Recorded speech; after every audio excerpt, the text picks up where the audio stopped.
नमस्कार दर्शकों, जेके प्राइम में आपका स्वागत है और मैं हूं विनोद कुमार। दर्शकों, ऑपरेशन ऑल आउट में लगातार सुरक्षा बलों को कामयाबी मिल रही है और खासतौर पर 2020 यानी 2020 में 200 से ज्यादा आतंकवादियों को मार गिराया गया है और आज आखिरी दिन यानी 30 दिसंबर को भी बड़ी कामयाबी मिली है। मंगलवार के दिन सुरक्षा बलों ने आतंकवादियों को घेरा था। आतंकवादियों को घेरने के बाद देर रात होगी, रात में संपर्क ना होने के कारण उस एरिया को कॉर्डन कर दिया गया और ऑपरेशन को फिलहाल शांत कर दिया। लेकिन सुबह तड़के पहली किरण सूरज की आते ही आतंकवादियों का सफाया कर दिया गया। हालांकि आतंकवादियों को सुरक्षा बलों ने बार बार निरंतर ये कहा कि आप आत्मसमर्पण कर दें, यानी सरेंडर करने के लिए कहा था, लेकिन आतंकियों ने सरेंडर नहीं किया और उसके बाद सुरक्षा बलों ने उन्हें तीनों को न्यूट्रलाइज कर दिया। हालांकि स्थानीय लोगों का कहना है कि वो आतंकी नहीं थे, लेकिन जिस तरीके से एक्सचेंज ऑफ फायर हो रहा था उससे साफ जाहिर है कि वो आतंकी थे। और जब वो आतंकवादी नहीं थे और उनको आत्मसमर्पण करने के लिए कहा तो उन्होंने आत्मसमर्पण क्यों नहीं किया, ये बड़ी बात है। और बड़ी बात यह भी है कि लगातार आतंकवादियों का सफाया हो रहा है। ऑपरेशन ऑल आउट कामयाबी से आगे चल रहा है।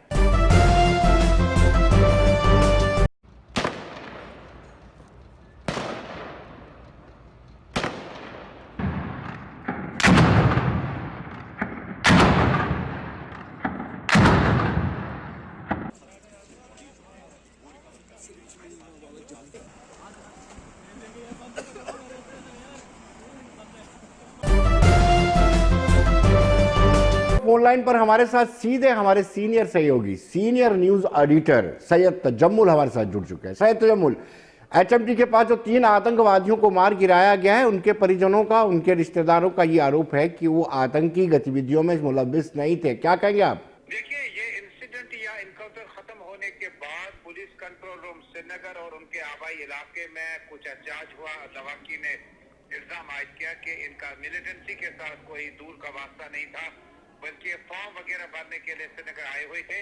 और ये कल की ही घटना है कि इन्हें किस जगह पर अरेस्ट किया गया, गिरफ्तार किया गया और क्या कुछ हुआ है। लेकिन इसके बाद पुलिस ने अभी तक कोई भी बयान इसमें जारी नहीं किया। जो बयान आया वो आर्मी की तरफ से आया और पुलिस के बयान का भी हम इंतजार कर रहे हैं कि क्या पुलिस इस इनकाउंटर के बारे में अपना बयान किस तरह से जारी करेगी।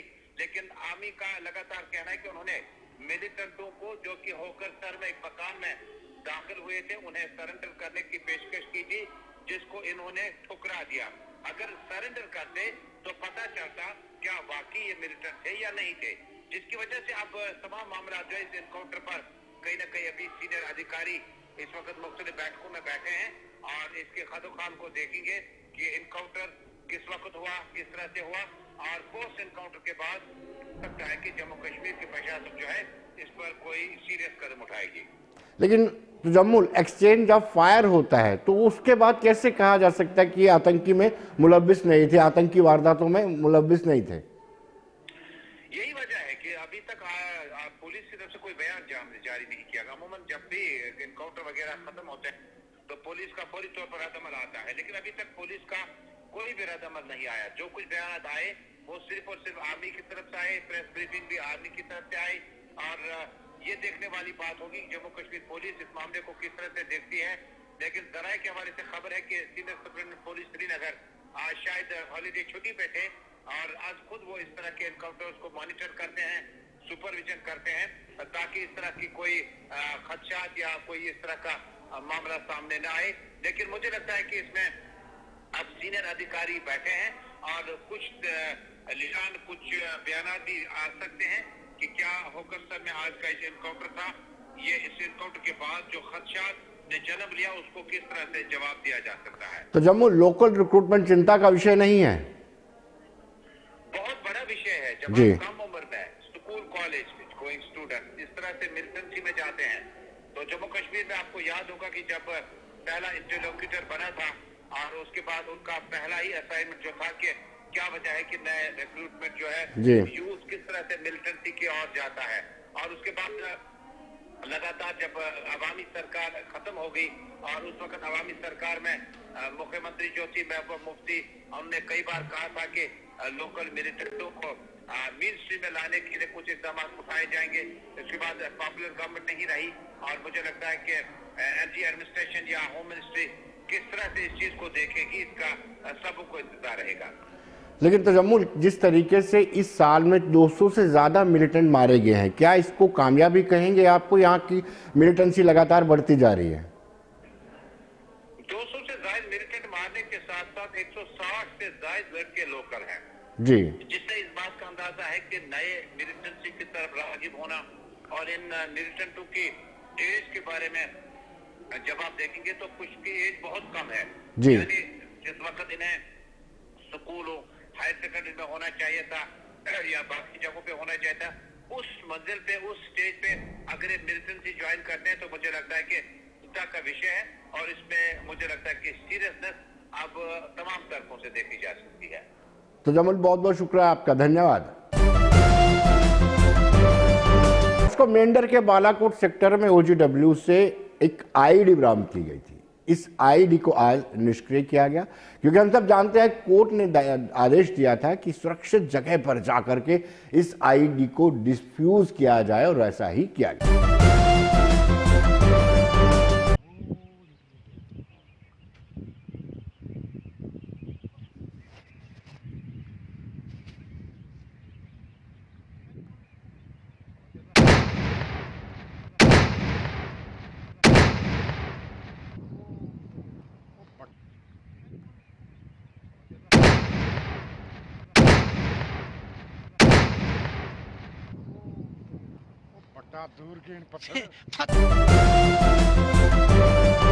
मेंढर में ही 3 लोगों को पकड़ा गया था जिनसे ग्रेनेड बरामद किया गए थे, और उसके बाद उनकी इन्वेस्टिगेशन शुरू हुई।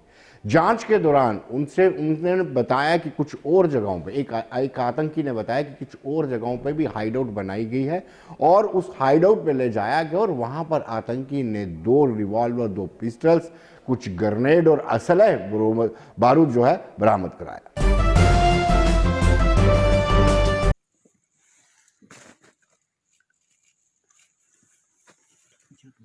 दो ठीक है पिस्टल काटना बाहर ऊपर चल दो इन दुआ काट दुआ ही काट वो थर रख लो उधर वो थर रख वो नहीं पी अंदर भीतर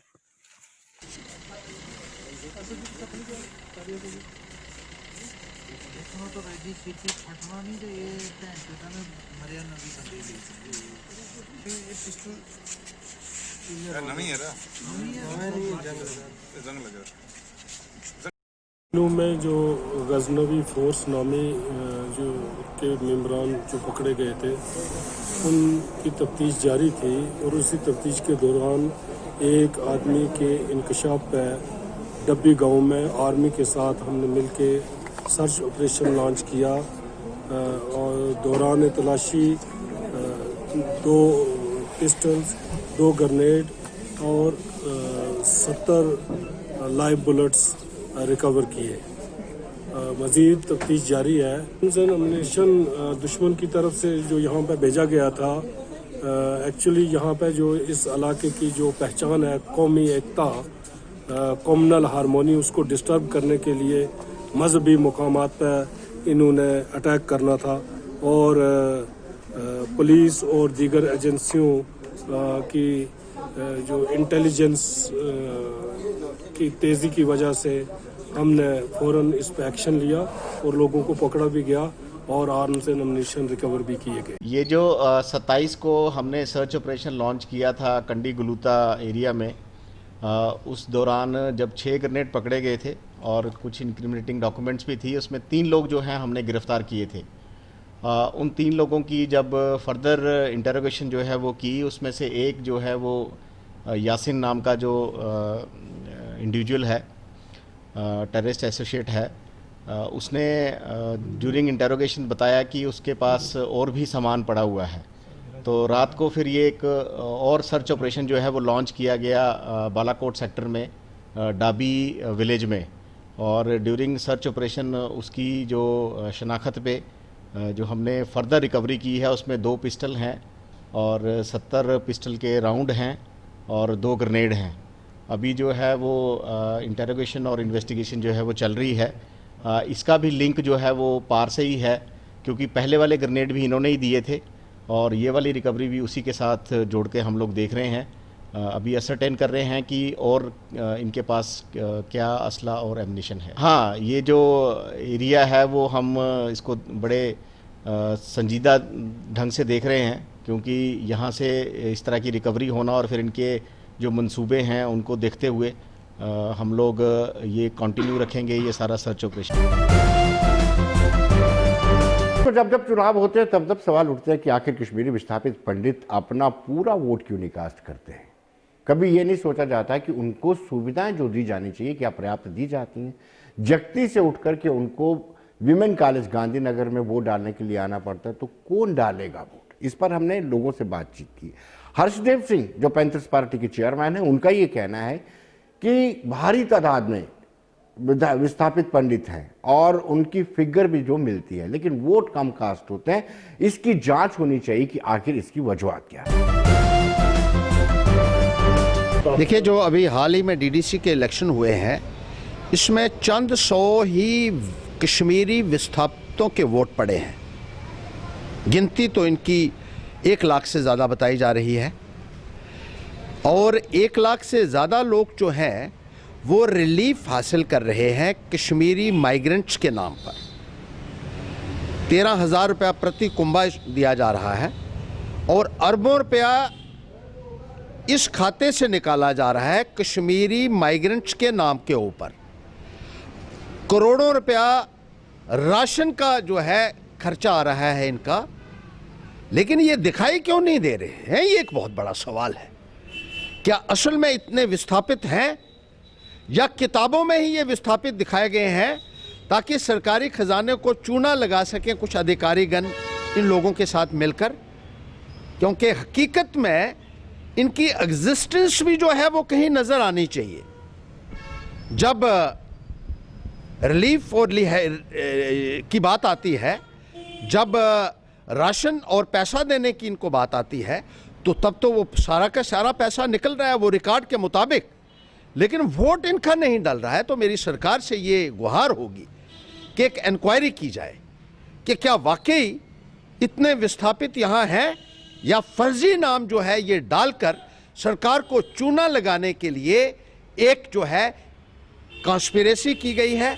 और इस स्कैम का पर्दाफाश होना चाहिए। फौरी तौर पर लेफ्टिनेंट गवर्नर महोदय को इसका संज्ञान लेना चाहिए और जल्द से जल्द इस संदर्भ में वॉर फुटिंग के ऊपर कार्रवाई की जानी चाहिए ताकि दूध का दूध और पानी का पानी हो।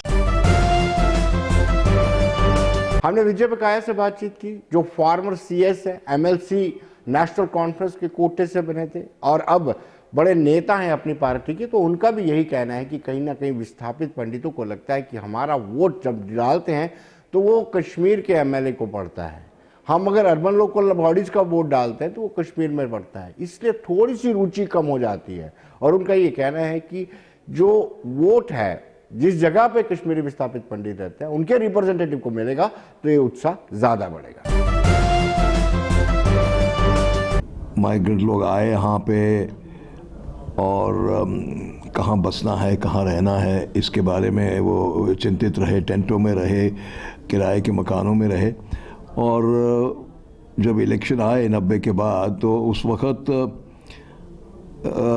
कहाँ रहते हैं ये, कितने लोग हैं, ये इतना पता नहीं था। इसलिए इलेक्शन के लिए माइग्रेंट फॉर्म बनाया गया और हर जो वोटर था कश्मीरी पंडित विस्थापित, उससे पूछा गया कि आप वोट डालेंगे तो कहाँ डालना चाहेंगे, किस पोलिंग स्टेशन पे डालना चाहेंगे।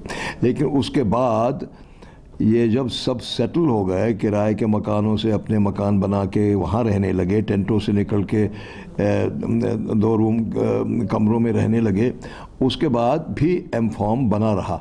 उसका मतलब था कि पहले इनको फॉर्म भरना है रिलीफ कमिश्नर के दफ्तर से, उसके बाद वो वापस देना है उनके, उसके बाद उनको बताया जाएगा कि आपको कहाँ पे वोट डालना है। इस तवालत की वजह से कश्मीरी पंडित विस्थापित वोट कम डालता था और उनकी मांग ये थी कि अब हम सेटल हो गए, हमारे परमानेंट एड्रेस हैं, तो हमको बार बार ये क्यों देना पड़ता है।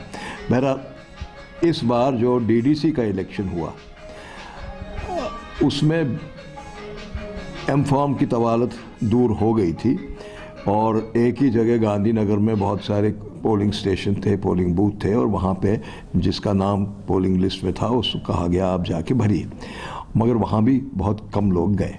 अब ये तो कश्मीरी विस्थापित जो है ज़्यादातर लोग जम्मू में रहते हैं, जगती की टाउनशिप में रहते हैं, पुरखू में रहते हैं, एक कैंप जो है मुट्ठी में रहते हैं, नगरोटा में रहते हैं। तो ये लोग वो हैं जो कि कैंपों में रहते हैं, अभी भी उनको कहेंगे कि कैंप ही हैं।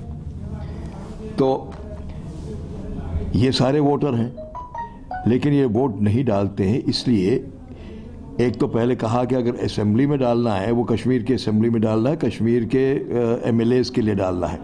और इनकी शिकायत ये होती है कि अगर हम डालें भी, मगर हमारे जो मसले हैं वो जम्मू के मसले हैं, वो जो एमएलए जिसको हम वोट डालते हैं वो कश्मीर का है, तो वो हमारे मसलों का हल कोई ढूंढ नहीं पाता है, तो हम वोट क्यों दें। उनका ये मांग था कि अगर म्यूनिसपैलिटीज़ हैं, म्यूनिसपैलिटीज़ जहाँ पे ये रहते हैं वहाँ की म्यूनिसपैलिटी में जो भी कॉरपोरेटर बनते हैं या उनके लिए वोट डालने का अधिकार इनको मिलना चाहिए, ताकि रोज़मर्रा के मसले जो हैं उनके कॉरपोरेटर देख पाए। क्योंकि अगर म्यूनिसपैलिटी के इलेक्शन में भी उनको कश्मीर में ही वोट डालना है तो उनकी नाली, उनकी गली, उनके ट्रांसफार्मर, उनके बिजली पोल का मसला कौन हल करेगा, इसलिए ये वोट नहीं डालते। और डीडीसी के इलेक्शन में भी इनका यही था कि भाई हमको डालने हैं वहाँ के डीडीसी, कश्मीर के डीडीसी के नुमाइंदे को, लेकिन मसले तो हमारे यहाँ के हैं, नाली, गली, क्या कहते हैं, नलका, बिजली का पोल तो हमें यहाँ चाहिए। तो अगर हम वहाँ किसी को देंगे तो वो हमारी मदद नहीं कर सकता, इसलिए हम देंगे नहीं। दर्शकों, हमने विक्रम मल्होत्रा से बातचीत की, वो भी अपनी पार्टी की है और उनका ये कहना है कि भाजपा से तिलिस्म उठ गया है। भाजपा से जो उम्मीदें कश्मीरी विस्थापित पंडितों की थी, भाजपा ने उनकी उम्मीदों पर पानी फेरा है, जिस वजह से पंडित और वोट नहीं कास्ट करता है। आपका बिल्कुल सही कहना है कि जो कश्मीरी पंडित विस्थापित हैं उनका बड़ा उदासीनता भरा रवैया था इस डीडीसी चुनाव को लेके इस दफ़ा, और मुझे लगता है ये एक जो अध्ययन का विषय होना चाहिए भारतीय जनता पार्टी द्वारा। पिछले काफ़ी सालों से जम्मू कश्मीर की भारतीय जनता पार्टी और केंद्र की भाजपा सरकार भी ये कहती रही है कि उन्होंने कश्मीरी पंडितों के लिए सबसे ज़्यादा काम जो है उन्होंने किया है, और जो उनका जब वो विस्थापित होकर आए थे उससे लेके आज तक। पर मुझे लगता है कहीं ना कहीं जो कश्मीरी पंडित विस्थापित हमारे भाई बहन है वो आज दुखी है इस सरकार को लेके। अगर आप देखेंगे तो जिस तरह से उनको ये वादा किया गया था, और कुछ हमारे भाई बहन आज भी एग्जीबिशन ग्राउंड के बाहर जिनको नौकरियां दी गई थी, वादा किया गया था वापस लेके जाएंगे, वो अपनी नौकरियां आज भी वो 34 परिवार जो हैं वहाँ बैठे हैं। और पोलिंग स्टेशन जगटी में लगाने के बावजूद भी जो वोटिंग परसेंटेज है वो इतनी लो इसीलिए रही कि उनको लगता है कि भारतीय जनता पार्टी के जो वादे रहे हैं कश्मीरी पंडित समुदाय के साथ वो पूरे नहीं हुए, उनको अनदेखी की गई है, उनके नाम पे राजनीति की गई है, उनके नाम पे राजनीतिक फ़ायदा लिया गया है। पर जहां उनको वापस ले जाना था, जो नौकरियां थी, अगर 34 परिवार जिनके लिए जिनको नौकरियां दी गई हैं उनको वहाँ नौकरियां कश्मीर में नहीं दी जा रही, जो जाना चाहते हैं कश्मीर, तो कैसी इनकी सोच है, कहाँ से होमलैंड की बात होगी, कहाँ से उनको वापस ले जाया जाएगा। और आप देखें कि किस तरह से, किस हालात में वो जगटी में रह रहे हैं, जिस अकोमोडेशन में वो रह रहे हैं, वो जब प्रधानमंत्री मनमोहन सिंह जी थे उस समय कांग्रेस सरकार ने बनाए थे, और उसके बाद से आज तक पिछले 7 साल लगभग होने को हैं भारतीय जनता पार्टी की सरकार को, पर उनके द्वारा कोई भी ऐसा ठोस कदम जो कश्मीरी पंडित विस्थापितों को वापस ले जाने का हो या उनके उत्थान का हो वो नहीं लिया गया। इसी कारण से आज ये जो उदासीनता है इस चुनाव को लेके वो इस समुदाय में देखी। दर्शकों, धुंध और कोहरे का कहर लगातार किसानों पर भी पड़ रहा है। किसान की खड़ी फसल पर सीधा सीधा असर पड़ रहा है, चाहे गेहूं की फसल हो या फिर सब्जियां हो, इन पर सीधा इसका असर पड़ रहा है। आइए देखते हैं।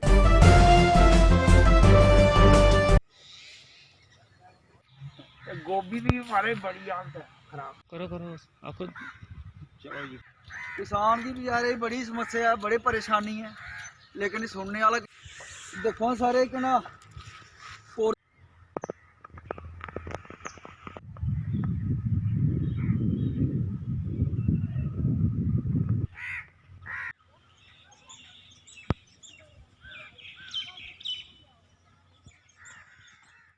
ਤੇ महाराज असें जेह्ड़े खेती जेह्ड़ी बैंगन दी कीती है पहली बारी हाईब्रिड बी जेह्ड़ा 10,000 रुपया किलो दा स्हाब है बी लिया लाया है। लेकिन साड़ी खेती तैयार होई है, एक दो बारी असें मंडी लेता है, ओह्दे बाद एह् कोरा स्टार्ट होई गेआ। कोरे कन्नै एह्दा किन्ना जिन्ना भी फल है उत्थै रुकियै पत्तर एह्दे जेह्ड़े बिल्कुल खाली होई गे। लेकिन मंडी बिच एह्दा हून भाऽ निं, ना एह् त्यार है फसल। ते जिन्ने भी फार्मर जिनें लोकें लाए दा सारियां खेतियां जेह्ड़ियां इक्कै लेइयां पत्तर चढ़ियै सुक्की गेइयां। हून एह्दे कन्नै इ'यै आनियां भाई डिपार्टमेंट आह्ले बी अपनी रिपोर्ट गवर्नर तक्कर पजान। अस आखने एग्रीकल्चर आह्ले बी अपना दिक्खियै भाई वजह केह् है, भाई कोरे कन्नै की सड़ेआ एह्। सर कोरे की वजह कन्नै फर्क इन्ना पवा। पहले मैं अपना नाम दसना सर, मेरा नाम राकेश शर्मा, गांव संग्रामपुर है ते वार्ड नंबर 75 नवीं वार्ड बनी है एक म्यूनसिपैलिटी दी। सर कोरे की वजह कन्नै खराब केह् होआ कि जिसलै कोरा पौंदा ना सारे कोला पैह्ला जेह्ड़ा फैक्ट जेह्ड़ा सारा ना इस केह् नां बैंगन गी पौंदा है। ते बैंगन जेह्ड़ा केह् नां सारे कोला पैह्ला जेह्ड़ा बैंगन जेह्ड़ा मतलब सुक्कना शुरू होई जंदा। इक माह इक बैंगन लोआया असें, लेकिन कोरे की वजह कन्नै जेह्ड़ा सारा बैंगन जेह्ड़ा साढ़ा खत्म होई चुकेआ। ते एह्दे बिच मतलब हून सारा खत्म होई गेदा, चुनने आह्ला रेह्दा ही निं है। ते हून किसान अपनी समस्या कुछ ही दस्सै। निक्की निक्की समस्यां न साढ़ियां अपनियां, ते सुनने आह्ला कोई भी निं है। ते किसानें दी बड़ी बुरी हालत है। ग्राउंड उप्पर कोई आवा ते अस दसचै किसानें गी, ते आंदा कोई नहीं साढ़े कोल है। एग्रीकल्चर आह्ले सर साढ़े कोल आंदे नहीं हैन। जे आन भी ते उ'नें कोई मुट्टे मुट्टे बंदे कोई ग्रां बिच 2-4 बंदे रक्खे दे होंदे, उं'दे कोल आना चाह् पीनी, जे कोई आया दा होऐ किश कोई बीऽ मसाला कोई किश ना किश उ'नें दित्ता ते टुरदे होए। निक्के किसानें कोल जेह्ड़े 5 कमाल जां 4 कमाल जां 10 निक्का किसान ओह्दे कोल एग्रीकल्चर आह्ले आंदे गै नहीं हैन। कोई 10 कनाल आह्ला 20 कनाल आह्ला ओह्दे कोल आंदे गै नहीं किसान, उं'दे कोल हैन उ'नें पता भी इं'दे कोल जाना कन्नै केह् लैन जाना असें। बड्डे किसानें कोल आंदे न, उं'दे कोल बैठे अपने गप शप लाई ते चलदे होए। गवर्नर साहब इ'यै दिन्ने आं मैसेज भी, गवर्नर साहब केह् नां थोड़ा किसानें आह्ली बक्खी तवज्जो देन। जेह्ड़े ग्राउंड उप्पर साढ़ी पोजीशन बनी दी है उसी थोड़ा केह् नां वजह फरमान, उसी थोड़ा अपनी रेख दे च थोड़ा रक्खन। ते ओह् दिक्खना नहीं है किसानें दी हालत केह् बनी दी है, सिटी दे बिच केह् हालत साढ़ी बनी दी है, आड़ती जेह्ड़े कन्न किसानें गी कि'यां लुट्टा दे न, साढ़ी सब्जी दा केह् भाऽ ऐ इसलै। किसान ते मरी चुके दा ऐ, किसान ते खत्म होआ दा किन्ने दिनों दिन। ते इस करियै कन्नै गौरमेंट गी चाहिदा भी किसानें दी थोड़ी कोई स्हूलत कोई करनी चाहिदी। जेह्ड़ी पिछली सरकारां उ'नें भलेआं मारी ओड़ेआ। सर लास्ट बिच इ'यै आखने अस भी एह् जेह्ड़ा बैंगन घमा इक लाए दा गौरमेंट अग्गें अपील करने आं कि साढ़ी कोई मदद कीती जा किसानें दी, आनी ग्राउंड पर दिक्खे जा भी इं'दी फसल दी केह् हालत होई है, ते असें कोई दित्ता जा असें, बस होर इन्ना गै आखना चाह्न्ने। अगर प्रदर्शनों की बात करें तो प्रदर्शन आज धर्मार्थ ट्रस्ट के लोगों ने भी प्रदर्शन किया। उनका ये डिमांड है, उनकी लगातार वो प्रदर्शन कर रहे हैं। उनका कहना है कि बोर्ड का गठन किया जाना चाहिए। जिस तरीके से श्री माता वैष्णो देवी श्राइन बोर्ड गठित किया गया है उसी तर्ज पर इनका भी बोर्ड गठित होना चाहिए और उसी के तर्ज पर वेतन भी मिलना चाहिए।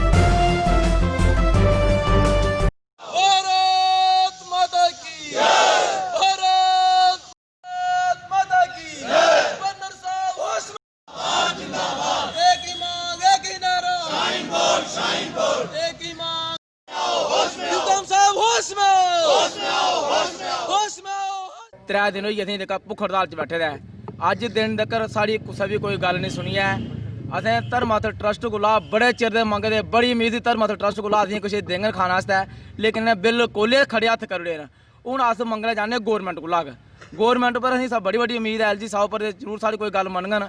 धर्मार्थ ट्रस्ट पर असें बिल्कुल धर्मार्थ ट्रस्ट ने खड़े हत्थ करी बैठे दे न। असें इंदे कोला बड़ी बारी मंगेआ ते दियो, इ'नें झूठ बोलियै असें रवा दवा करियै बंदे कोई सस्पेंड टर्मिनेट करियै अपना दिक्खा इंदा डंड पखंड था इन्हें करियै असें बड़ी बारी कड्ढी ओड़ेआ और बड़ी बारी इन्हें अपनी दिक्खी चलाई बैठे न। असें हून साढ़ी इक्कै उम्मीद है धर्मार्थ ट्रस्ट कोला, कोई असें उम्मीद नहीं है। अस गौरमेंट कोला इ'यै चीज़ मंगने न, एह् जेह्के साढ़े मंदर न इ'नें मंदरें बचाई लैन। ते जेह्के लोग बैठे पंडित लोग जिन्ने भी सफाई कर्मचारी जां जिन्ने भी डिपार्टमेंट साढ़ा बैठे दा इंदियां शकलां और इंदी कंडीशन दिक्खो थोड़ी केह् हालत है इंदी जेल्लै कीती है धर्मार्थ ट्रस्ट ने। जेह्ड़ी इंदी मंदरें हालत है ते उ'ऐ हालत इंदी जेह्की मुलाजमें दी है। इ'नें कोई भी गल्ल अज्ज तक अपना मुलाजम नहीं समझा। मुलाजमें इ'यां ने इक बंधुआ मजदूर बनियै रक्खे दा होंदा। इक बंदा ध्याड़ियै लांदा ना ओह्दी लोग इज्जत करदे, एह् अपना मुलाजमें बिल्कुल इज्जत नहीं करदे हैन, बिल्कुल किश नहीं करदे हैन। जेल्लै गल्ल आंदी इंदी तनखाही दी, एह् आखदे साढ़े कोल पैसे नहीं हैन। इंदे कोल पैसे होने कुत्थुआं न? एह् दिक्खो सामने मारो कैमरा, एह् पूरियां ने बिल्डिंगां बेचियां। इक बी पैसा धर्मार्थ ट्रस्ट जेह्का जमा नहीं होए दा, इक बी पैसा जेकर धर्मार्थ ट्रस्ट च जमा होए ना, एह् मुलाजमें कोई पैसे देन। साड़ी ज्यादा बोलना चाहने अस गौरमेंट LG साहब को इयै मंगना चाहने LG साहब एक बार आइयै दिक्खन साड़ी गल सुनन और जो उन्हें जियां ठीक लगदा उवें करन श्राइन बोर्ड दा हवाला करनी सी जां इक अलग दा बोर्ड बनता जा। दर्शकों, स्टूडेंट्स जो यूनिवर्सिटी के अधीन आते हैं उनका कहना है कि फर्स्ट, थर्ड और फिफ्थ सेमेस्टर के एग्जाम नहीं लिए जा रहे हैं और सरकार को चाहिए, जम्मू यूनिवर्सिटी एडमिनिस्ट्रेशन को चाहिए कि वो जल्द से जल्द इसकी व्यवस्था करें।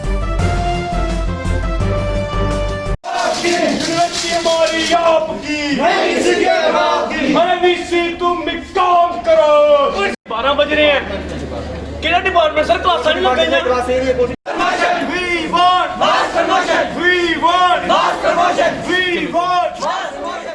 सब देख सकते हैं कि यहाँ पे हम लोग पहले भी एक दिन यहाँ पे प्रोटेस्ट करने आए थे प्राइवेट स्टूडेंट्स की डिमांड्स को लेके। उनको कुछ बच्चों को जो इवन सेमेस्टर के बच्चे थे उनको उन्होंने थोड़ा मतलब संतोषजनक फैसला दिया था कंट्रोलर साहब ने। आपके सामने यहाँ पे मीडिया के सामने सारी बातचीत हुई थी किस प्रकार उन्होंने कहा था कि हम लोग स्टूडेंट के हितैषी हैं, हम स्टूडेंट्स को प्रोटेस्ट करना नहीं देना चाहते, हम लोग इनकी डिमांडों को पूरा करेंगे।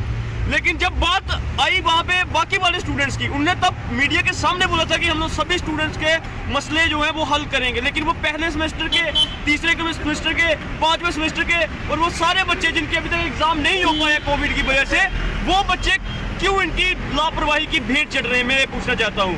आज की तारीख में ये हो गया है जो एग्जाम सितंबर और अक्टूबर में होते थे, 6 सेमेस्टर से पहले पेपर होते थे वो बच्चों के, लेकिन आज वो बच्चे इनकी सुस्ती की वजह से, नाकामी की वजह से आज वो बच्चे यहाँ पे प्रोटेस्ट करने, इतनी ठंड का आलम है और यहाँ पे बच्चों को यहाँ पे बार बार यूनिवर्सिटी के बाहर आके अपनी मांगों को लेकर प्रदर्शन करने पड़ते हैं।